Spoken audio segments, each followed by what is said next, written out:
Hello. High school. Hi, how are you? I'm good. Finally, we've managed to connect. I'm very sorry about the lack of. We were struggling with this technology. Nah, it's okay. At least we've done it. Yeah, the effects of COVID-19. Even some of us who were lagging behind in terms of technology now can catch up. Everyone is forced to catch up. School. I just want to quickly discuss with you a number of things to do with entrepreneurship and running of business. Yeah. Yeah. So maybe if you may briefly take us through in terms of your understanding of entrepreneurship and running of business.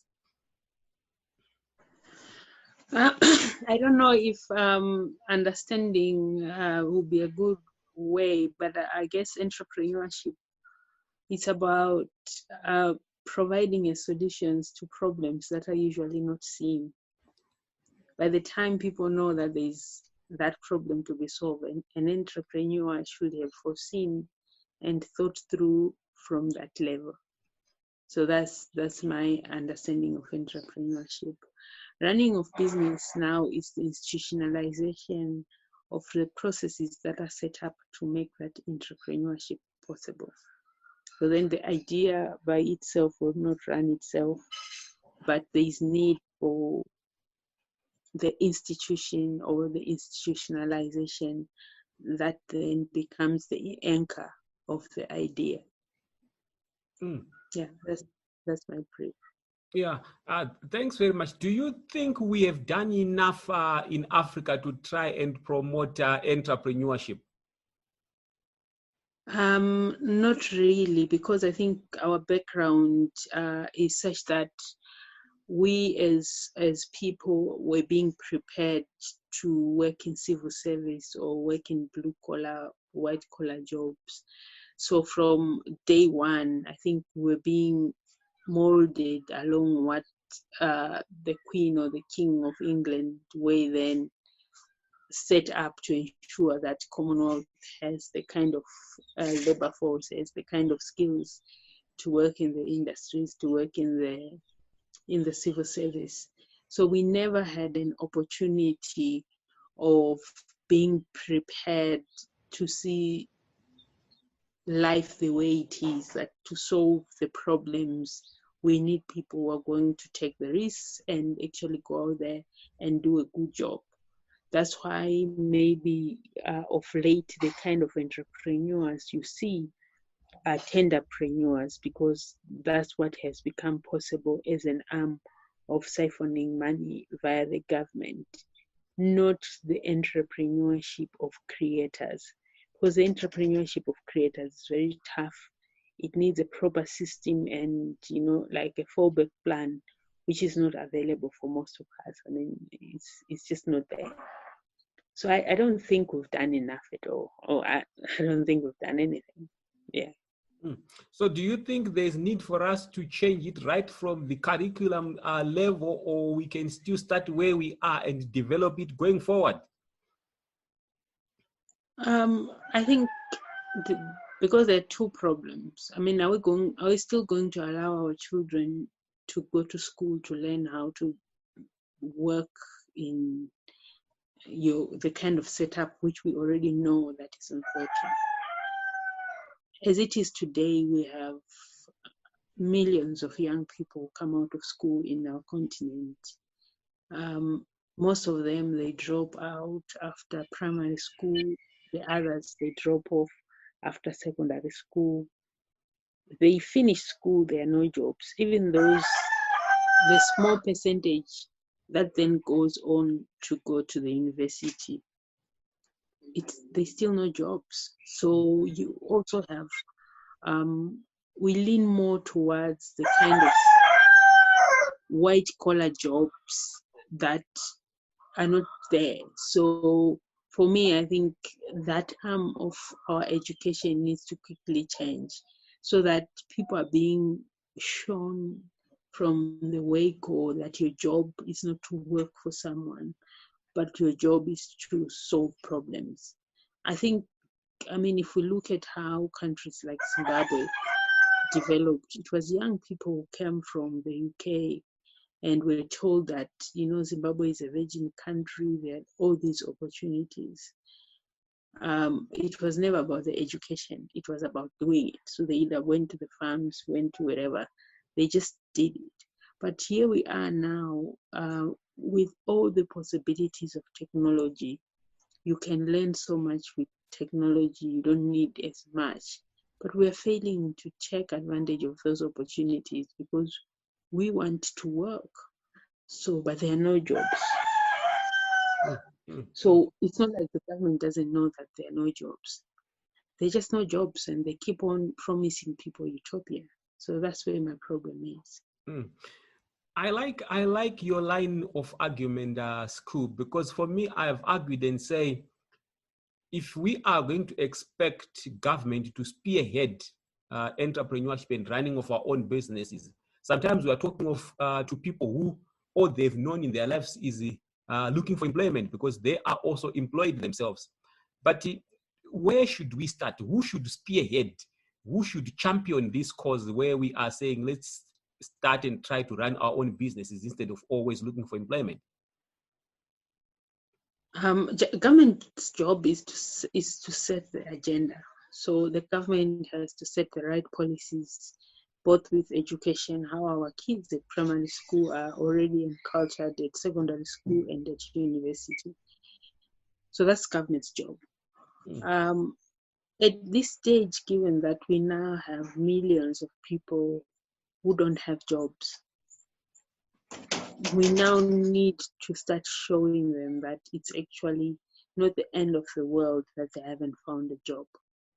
The fact that God made them with a purpose means that they can still utilize their own skills or the God-given talent that they have to create a future for themselves. Unfortunately, we don't have that many platforms that can actually push that message. So it's very hard for young people to see themselves out of the challenging circumstances they're currently in. They are in a stage where, they've given up, most of them, that they'll get a job. So that's why most young people are immigrating to South Africa. Before the UK and the US put their own stops, young people would go to the UK, US, the Australia, because they yearn for a better life, and they think that our circumstances cannot give that. So I think it's a multi-pronged problem. We can't just say that it's the government's job or our job. I think it's everyone's responsibility. It's going to be tough, but it has to be done, because whether I like it or not, every year more and more young people are joining the streets of being unemployed. On the other hand, I've always thought that the biggest opportunity we now have is the middle class, the growing middle class that we have in Africa. These are people who have good jobs. They now have a house in one of the suburbs. Their kids can afford to take care of. They've paid for university, expensive universities. Their kids have finished school. So I feel these are the people who can take on the responsibility. So these people have a chance to support their children without them forcing them to look for a job. Why I'm saying this is because if you are a middle-class parent who already was paying thousands of dollars in fees, why not nurture your child to actually carry on? If your child is gifted in X, just nurture them to create jobs, because you have a chance to see it. I mean, we are in Africa where we don't have the opportunity for venture capital, for any form of capital that we can talk of. So the only way startups can be started is through income, the incomes that we have. So if your child is gifted in one way or the other, don't force them to start looking for a job. Help them nurture their job, because you can afford to still give them a board, food, a car, internet. Those are things that people need to start a business. So they can start and try and fail and try and get it right.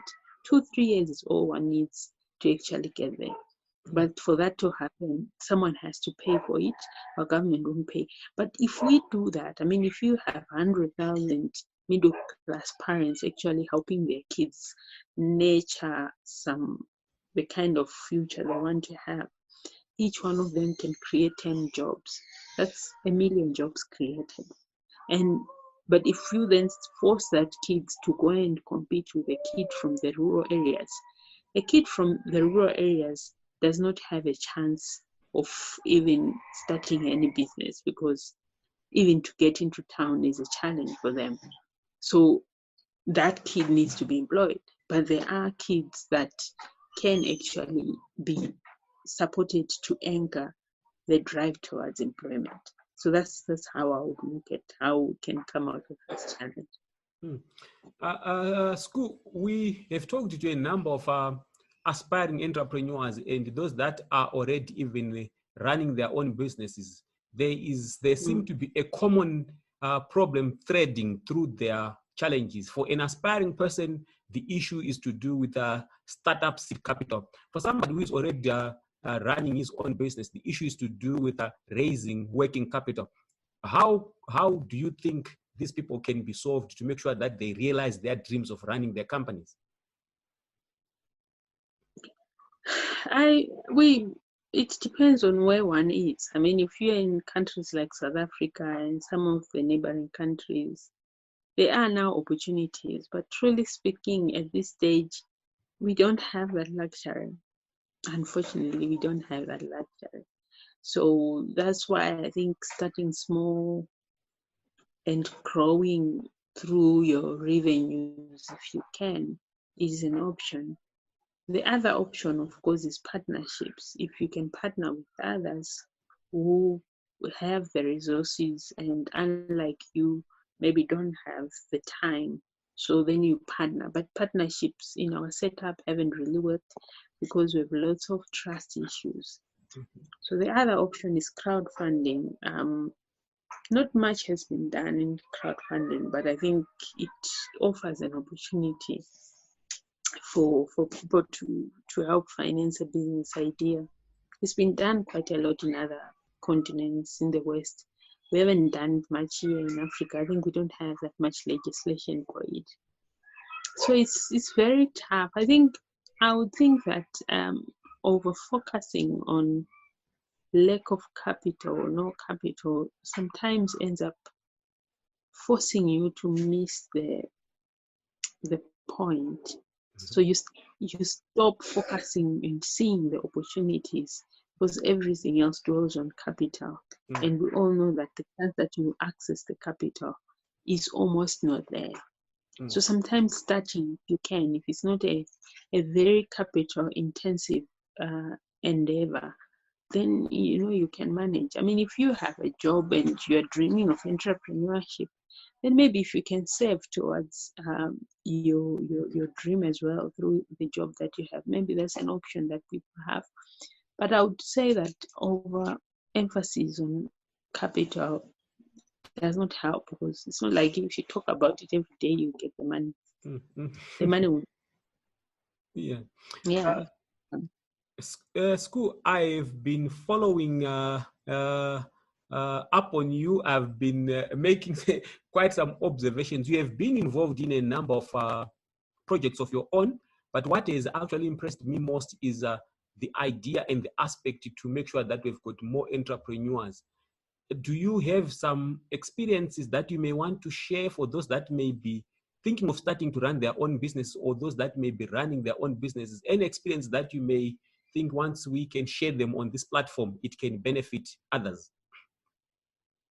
I think the biggest issue is that it's not easy, and you have to know that there is no such thing as get rich scheme. Like, you don't You don't get rich Quick. from day one. Mm-hmm. If you hit, but not so many of us hit that gold. I would say that as far as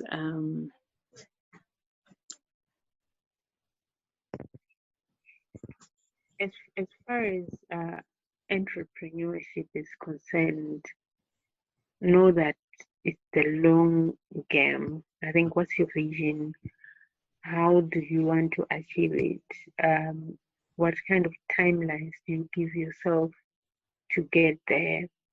But above everything, entrepreneurship is about a product or service that customers are interested in.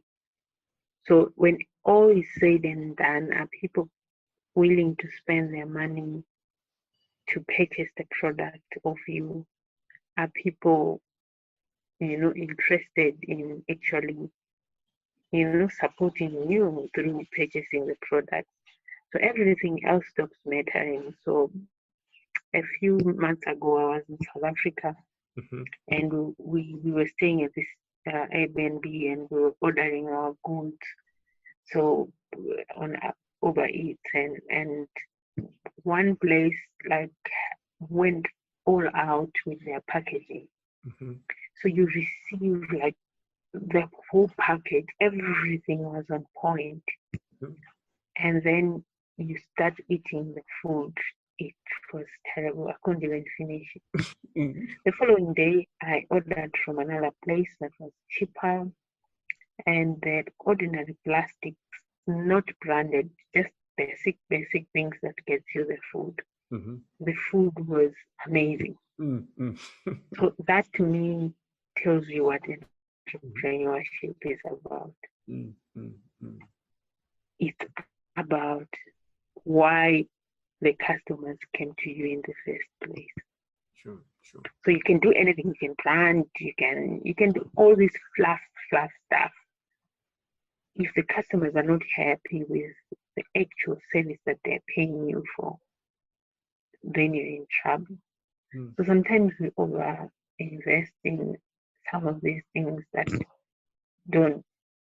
are not of value. I mean, they are nice, Mm-hmm. but at the end of the day, to the customer who is paying you, they are useless. Mm-hmm. I couldn't finish that lampshade because no matter how happy I was with the packaging, it wasn't nice.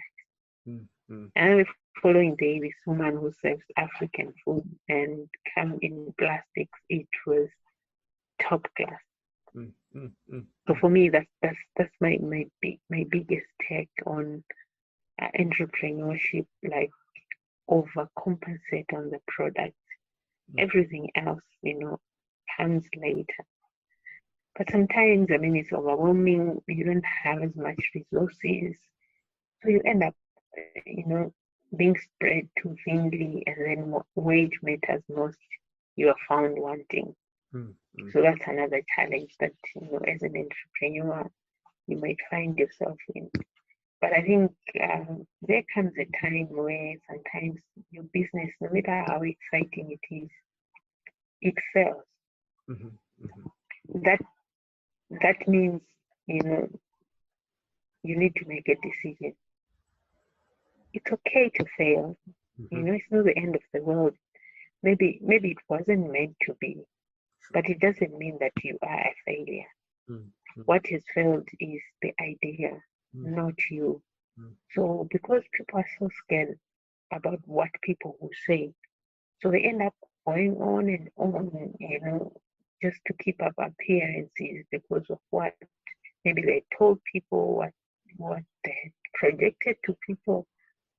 But at the end of the day, it's about the bottom line. If it's not working, it's not working.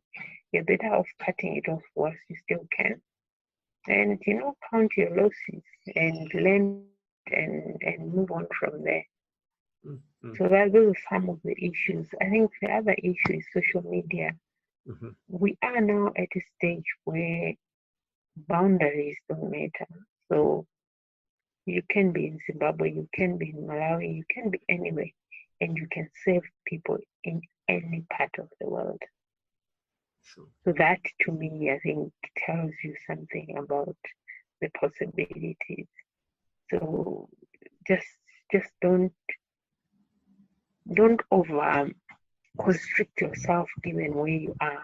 Like don't over like just say I think what you can do is only what you can physically see. Mm. Now you can provide services. I mean, for a country like Zimbabwe with so many educated people, I just feel sad that, if I go to channels like FIFA where I sometimes get some of the support services for the work I do, you don't find anyone from Zimbabwe, from Malawi, from South Africa. Mm-hmm. Maybe just a few from Nigeria, but almost everyone is from India, Pakistan, Bangladesh, etc. They're saving the world. We don't have, it does not even need any income. Like you don't need any capital. You just need to start saving the world. So entrepreneurship needs to change from what we thought it is to what the future, because the future is going digital, and this COVID-19 has actually shown that, the office, the way we knew it, is going to change in so many ways. So if you are someone who is educated, who has a skill, and are crying that you go to social media and all you do is cry about the fact that you don't have a job, I think something is wrong, because the internet can be your space for you to start providing a service.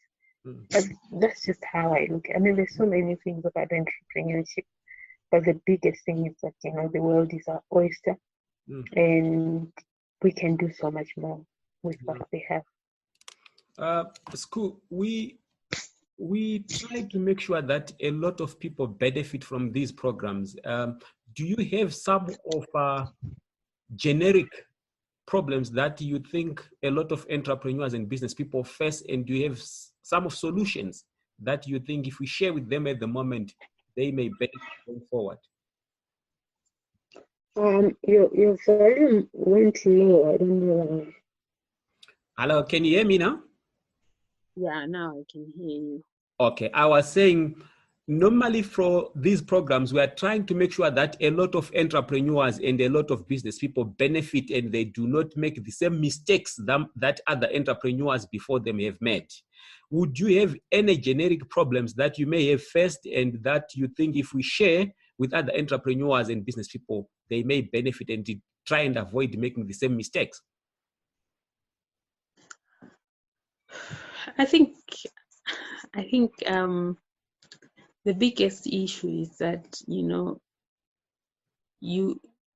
are just but one person. You're not going to solve all the world's problems. And also, God didn't make you to come there and start overcompensating for what people can do for themselves. So I would say that just focus. I think for most people it's just focus. And the other issue is not starting. So if you have an idea, don't spend forever telling yourself why it can't work and all that, and asking people who have no idea about why you thought about that, and you ask them, do you think this will work? Of course they're going to tell you that this will not work, so you will not start. Just start. You're going to make mistakes, it's okay. You will learn from there, and you will get up from there. So I would say that that's for me point number one. Just start, and don't ask for counsel from people who don't know why God gave you that talent. Yeah. The second issue is don't employ your friends, your relatives, or whatever. Employment is a sacred place. A business is a person by itself. You are not an extension of your business. So don't then bring your auntie, your relatives. It kills the relationships that could be at play. So instead of being a proper work relationship, it ends up bringing issues from home, which then becomes very difficult for other non-relatives who might be working there, because now they don't know how to relate with them, because you have that other relationship. Avoid as much as possible to get a loan for a business that is not fluid. I think once you get your numbers right, you can get a loan. You can get into partnership with others. It's actually better because it brings together people with different attributes. So then it's no longer just your view, it's now the company with the best. What else can I think of off my head? Technology. Unfortunately, technology will either take over or you will be taken over. So you can't push it away. So technology will always be there and it's always evolving. So ensure that you're ahead of the technological game in whatever field that you have, because that's what is important. Yeah, I think those are what I could think of off my head. Okay. Yeah. School, we are just about to reach the end of our interview, but I've got two critical questions. The first one is to do with you have started to work on a project where it helps, or it is about procurement, where you guys have been providing a platform where people can buy certain goods. Would you briefly tell us what informed you to start that particular project, and what and how does it benefit others? I think I just knew I had to work on the internet businesses and all that. So as I went on the internet, I of all the things I could do, I think e-commerce was more like what was me. But then the e-commerce that I found made sense for people in the West. But for us in Africa, it didn't make sense because all e-commerce is rooted from China. So when you see Amazon, when you see eBay, all those platforms, the sourcing is from China. But because they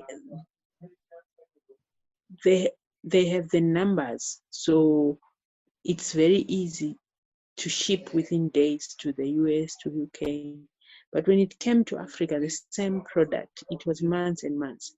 So I started investigating how best we can do it. So that's when I realized that the Chinese have their own system for their billion plus people. So that's when I started finding how can I make this work for us. And over time, I mean, people started requesting, can you also teach me how to do it? And you couldn't do like one person to the next. I wrote a guide on how to shop in China online, and thousands of people bought it. But with time, it became very, very real that the system that was set was no longer coping with the numbers. So that's when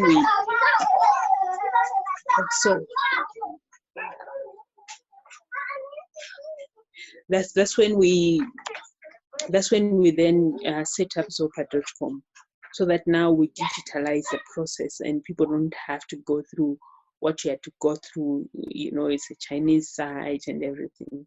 So we needed a site that made sense to us. So Zopa is a platform that makes it easy for you to procure anything in China. And you can get it, by, of course, the COVID has made everything tough with the airlines not delivering. But everything being equal, you can get way faster, almost the same timelines that someone in the US would get, the previous times, but also way cheaper. So now we have that platform and people are sourcing from basic day-to-day things to machinery to equipment. So as I was going through the kind of orders we were processing, clothes, shoes, hair, all these basic things, it became very apparent that we were spending a lot of money importing things that we can produce here. So that's where now they're thinking that why don't we then also use this platform to ensure that people know that instead of just bringing a wedding dress, you can for now bring the lace that makes the wedding dress, and we start making wedding dresses here. So instead of, bringing shoes, we can make the shoes here. So things like those. So we want to start with things that are doable, and hopefully, people can start doing bigger and broader things. So the machinery that you see is what the Chinese themselves, they buy from the same platform to make the things that they then sell to us. It's more expensive to buy finished goods than it is to buy the raw materials. So my hope is that in future we're going to start seeing more and more people producing. It then means that our other manufacturers, instead of us sending our cotton to China to make the cotton we then buy as materials, we start producing locally, because production works with demand. If there is active demand, producers will produce. So the fact that we now have captured the market gives me hope that instead of that market just being a funnel for people to purchase things from China, it becomes a funnel to purchase things from within Africa. So the fact that we now have a fulfillment process that works in China, you can turn it around so that if someone is selling something in Zimbabwe, someone has wedding dresses in Zimbabwe, someone in Malawi should be able to buy. So that's the kind of direction we're wanting to take. And it's a bit tough because it's coming at the time when we're faced with a pandemic, we all don't know how to deal with. So that's where we are at, but we are very hopeful that we can get it out there. So we now have started support groups for people who are interested in producing, in assembling. So they're all now looking at ways of getting there. But we are looking at 1st June. By 1st June, our platform should be open for African products or made in Africa products. So if you make whatever, you should be able to stock on the platform and people from within start purchasing. How that will go, I think our job is to make it possible. It then depends on the Africans themselves to say, do we want to do this? Of course, it's a change of doing things. So I don't know if people want to take that responsibility, because it's a big responsibility. Yeah, so that's basically where we are at now. School, a very interesting concept you have got there, and we are hopeful that a lot of manufacturers, producers, and entrepreneurs and business people will benefit from this platform. My last question to you, School, before we can wrap this up is the COVID-19. Nobody expected it, and its impact, it's not known. Some are saying a lot of businesses are going to close. Some are saying rather there are going to be more opportunities that are coming after the COVID-19. Just your view as a business person, what do you think is going to happen after the COVID-19 in terms of trade and commerce? We are going to see more and more countries think through how they produce and make and consume, because COVID-19 has really exposed the world to the fact that, having China supply everything is okay when things are fine. But like this now, the whole supply chain has been disrupted. So we're going to see more and more countries turn around. I mean, we've seen Japan is putting about $2 billion to support its companies to come out of China and start making things home. So we will see more and more of those sentiments. From a globalized world we saw up to 2019, we're going to see more and more nationalization. We're going to see a lot of industries affected, especially travel and tours industries will be very much affected, and unless if they grow the domestic tourism, because international travel will be hit for the next 2-3 years. It will no longer be the same because of the whole challenges that are there. We are going to benefit from the manufacturing, I think, as countries, because governments are going to pay more attention in supporting production within country, because our countries are lacking employment, and this, I think, is the only time this will be possible. So it's a very challenging time. I think we're going to see lots of investment in health and health-related industries. So that's another positive that will come out of there. So it's going to be a jack of all trades. I think it's going to impact in its own ways. But at the end of the day, we are going to rise out of this because, I mean, we've risen before from far much more challenging circumstances. Will rise again, and it will take its people saying, I mean, you know, God gives you a chance and your job is to take it up. That's my unfortunate view with COVID, and it's just unfortunate that we're going to lose a lot of lives, and that's, you know, it's irreplaceable either way. Yeah. Siku, thanks very much for the opportunity you have afforded us to talk to you. We hope to have you again on the platform. Once again, I'm very happy with the enthusiasm that you have shown in terms of developing other business people. Please keep on to it. Let's make a date to meet maybe sometime, and then we can continue this discussion where we try and encourage a lot more people to run their own businesses. Thank you very much for your time. Oh, thanks so much. Thanks for inviting me. Okay. All right.